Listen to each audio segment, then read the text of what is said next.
ആ ചേച്ചി കൊടു.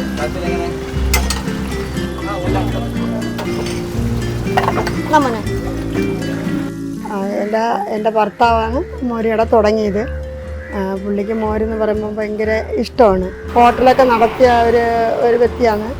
ഞാൻ ഹോട്ടലെല്ലാം പൊഴിഞ്ഞ് ഇതായി ഭർത്താവ് മരിച്ചപ്പം പിന്നെ എൻ്റെ മക്കൾക്ക് ജീവിക്കാൻ കരുതി ഒരു മോരുകട തുടങ്ങി. 2 ആൺമക്കൾ ആണ് ഈ മോരുകട നടത്തുന്നത്. അതിൽ ഞാൻ ഹെൽപ്പായിട്ട് നിന്ന് ഞാൻ എല്ലാം ചെയ്തു കൊടുക്കും. ഈ ഒരു വരുമാനം കൊണ്ട് തന്നെ അവർ ജീവിക്കണത്. ഞങ്ങൾ വീട്ടിൽ വന്നിട്ട് പാല് കാച്ചി ഒഴിച്ചാണ് ഞങ്ങൾ എടുക്കുന്നത്. ഓറഞ്ച് സർബത്തും അതുപോലെ തന്നെ ഞങ്ങൾ വീട്ടിൽ കാച്ചണതാണ്. പുറത്തുനിന്ന് ഞങ്ങൾ വെളിയിൽ നിന്ന് വാങ്ങിച്ച് വരവേണ്ടത് കൊടുക്കത്തില്ല. അത് 9 മണിയാകുമ്പോൾ തുടങ്ങും. 9 മണിയാകുമ്പോൾ തുടങ്ങും. എപ്പം തീരണമെന്ന് കൃത്യമായിട്ട് സമയം പറയാൻ പറ്റില്ല. കാര്യം എന്ന് വെച്ചാൽ കസ്റ്റമർ വരം പോലെയാണ്. ഞങ്ങൾ ഇവിടെ നിന്നാണ് മോര് കുടിക്കുന്നത്. അതുപോലെ തന്നെ ഓറഞ്ച് ജ്യൂസും ഒക്കെ. എൻ്റെ ഫേവറേറ്റ് ഇവിടുത്തെ ഓറഞ്ച് ജ്യൂസാണ്. എരിവൊക്കെ നമ്മൾ ചോദിച്ച് പറഞ്ഞ് എത്രത്തോളം വേണം എന്നൊക്കെ പറയുമ്പോൾ നല്ല. പിന്നെ ഇഞ്ചി അങ്ങനെ ഒരുപാട് സംഭവങ്ങളൊക്കെ ഇട്ട് നല്ല ഇവിടുത്തെ ഭയങ്കര ഫേമസ് ആയിട്ടുള്ള മോരാണ്. അടിപൊളി മോരാണ്. ഇടയ്ക്ക് കുടിക്കാറുണ്ട്. ചിലപ്പോൾ 2 മണി 2:30 മണിയാകുമ്പോൾ സാധനം തീരും.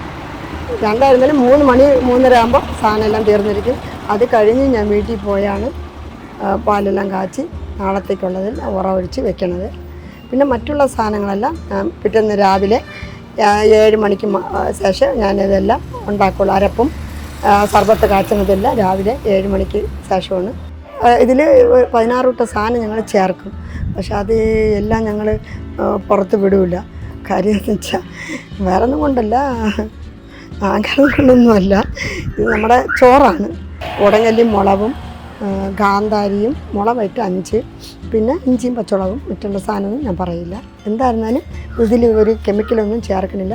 എല്ലാം ഞങ്ങൾ ഒറിജിനായിട്ട് എല്ലാം വീട്ടിൽ നിന്ന് ഉണ്ടാക്കി കൊണ്ടുവന്ന് ചെയ്യണതാണ്.